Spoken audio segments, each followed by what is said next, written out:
starting to think I maybe should have saved this review for like Halloween or something. Jeez. Hey folks! Classic overdue Doctor Who review time. It's been a while since I've had one of these on the channel.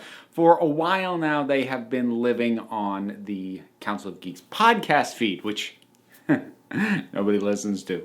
I did, some people do. Not a lot though. I don't update it very regularly. But on this occasion, I actually got commissioned by a Patreon supporter to review this one in video form. And so, here we are. Now, this is a Fourth Doctor story that I hadn't seen before.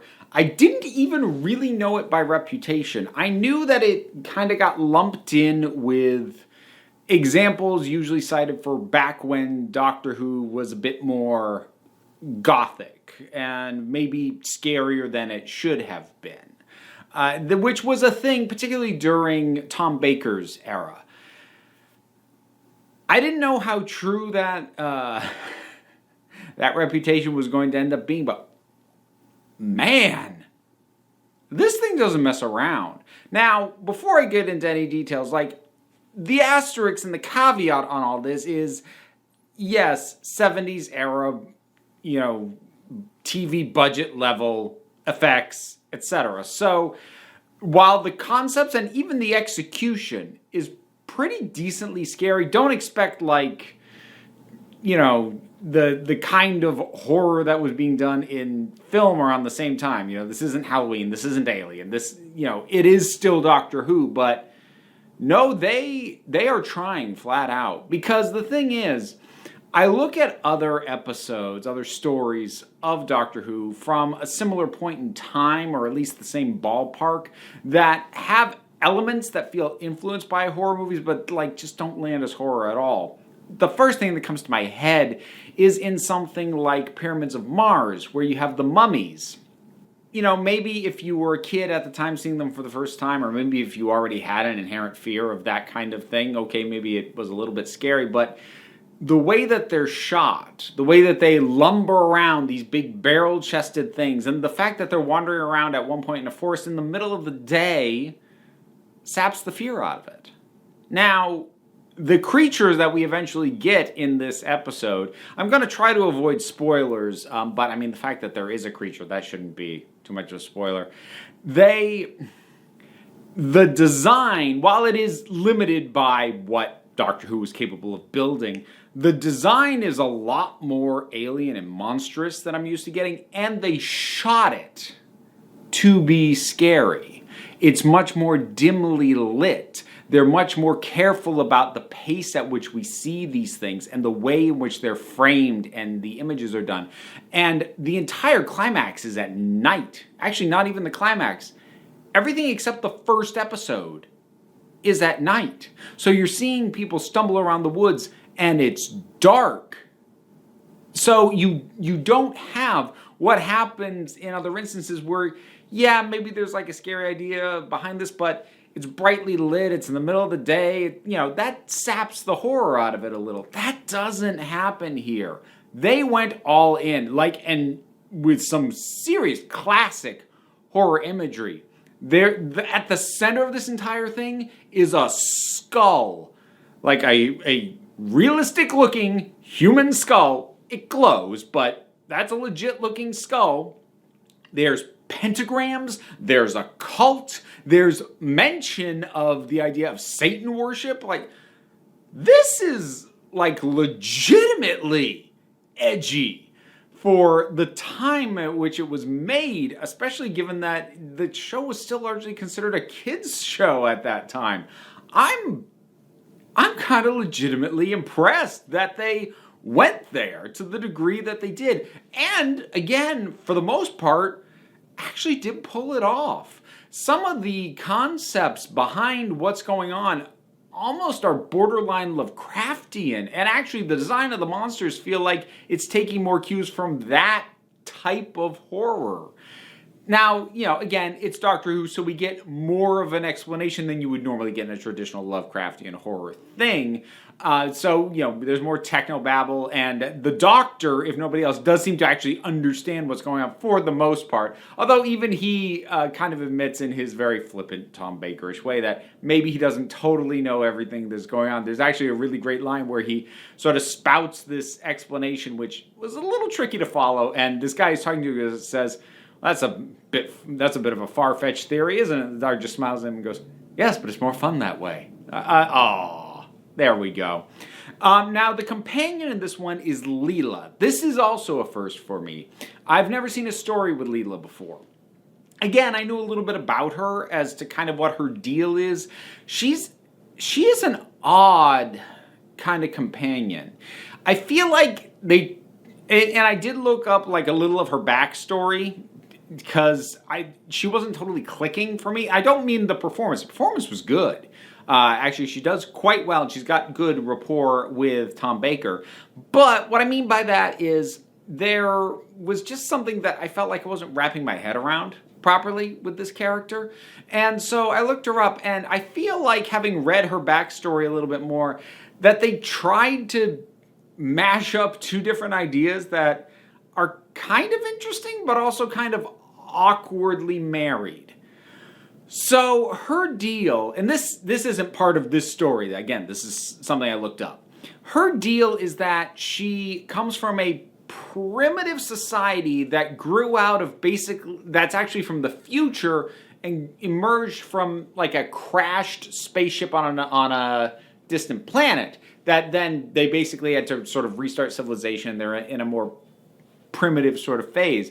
So she's this odd mix of being, very warrior-centric, being a bit, simple's the wrong word, but having that more primitive approach to things where she's boiling things down to a very simple level. But at the same time, she is actually surprisingly good at wrapping her head around some of the concepts that the Doctor's throwing out about what's going on, and these very bizarre ideas about how things are happening and everything going on with this story.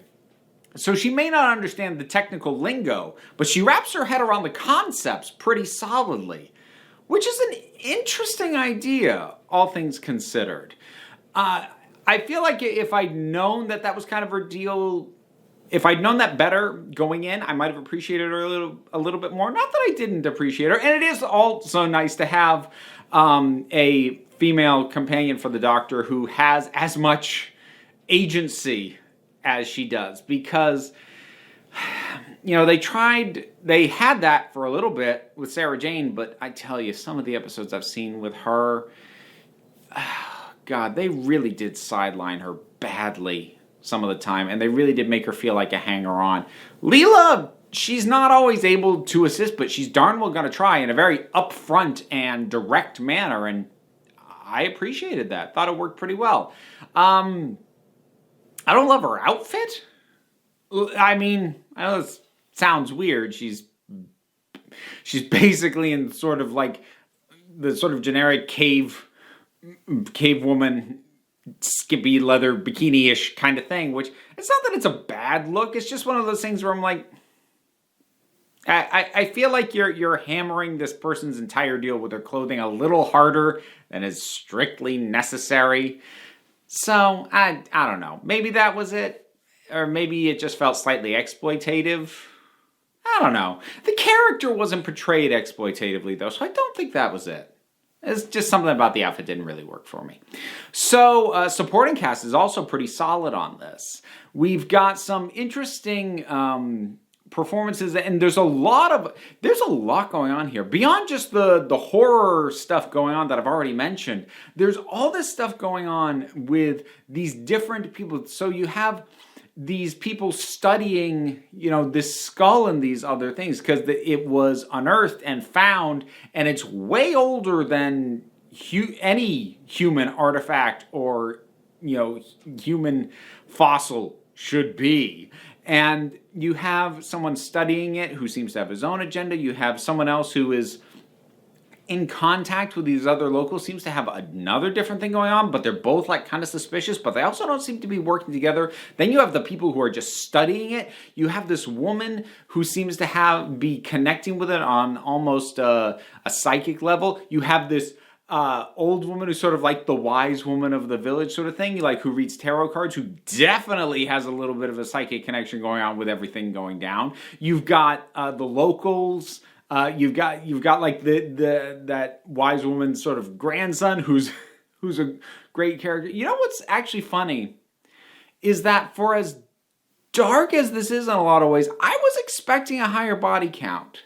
There's a decent body count, but especially for this era of Doctor Who, I was expecting more of the good guys or innocents to die. There are some, but it felt like this was the sort of thing where like I shouldn't get attached to any of these people.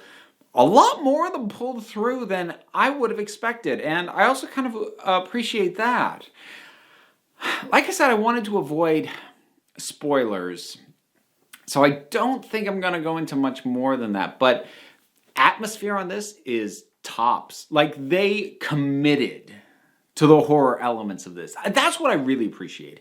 Because if you're just going to have horror elements present, but you're not going to commit in the atmosphere and the shooting and the way it's presented, then I'm like, well, what was the point of having that there? But they went all out. From the lighting, to the mood, to the performances, to just the sense of unease, to how serious the Doctor is for most of this. I mean, I mentioned one of his lighter lines towards the end, but that's when he actually has a plan by the end. Prior to that, he gets deathly serious at times, which also does a lot to add to this, oh man, this could go very, very badly for everybody vibe that the whole thing has. I was actually quite impressed with this. To a degree that even as I talk about it, I'm like, if you're new to this channel, maybe you don't realize this, but I nitpick like everything. Even things I like, I will nitpick the heck out of. I don't really have any major complaints about this. And even nitpicks, I have very, very few. This was really good. Image of Fendahl. Have you rewatched it? Have you seen it at all? What are your thoughts about it? Whatever they are, drop something on down in the comments. Let's talk about it. How do you like the slightly different setup? I'm still figuring out the lighting. That may adjust. But I've relocated to a different room and sort of altered my my backdrop slightly in terms of what's up where. But thoughts on that maybe, and all of that sort of thing. Oh, one other thing related to classic Doctor Who. If you've made it this far in, then maybe you care about this. Going forward, classic Doctor Who reviews are going to start showing up in the break room of Geeks, which if you are not subscribed to, please do. That's my secondary channel. Because as I said, these have been on the podcast feed. I've got a different podcast project that's going to be starting and going on there. So the classic Doctor Who episodes are going to migrate back into video, but over on the break room, as opposed to being here. But this is sort of, for the time, anyway, at least for the foreseeable future, my signing off of classic Doctor Who reviews on this channel. Not from me at all. Subscribe to the break room of Geeks if you haven't already. So that's it. I think I'm done plugging. Like, subscribe, Patreon, links, you know all these things. But you also don't have to do them. No pressure. Don't worry about it, because I can't tell you what to do. End of the day, you're the council. I just run the meetings. And until next time, this council is adjourned.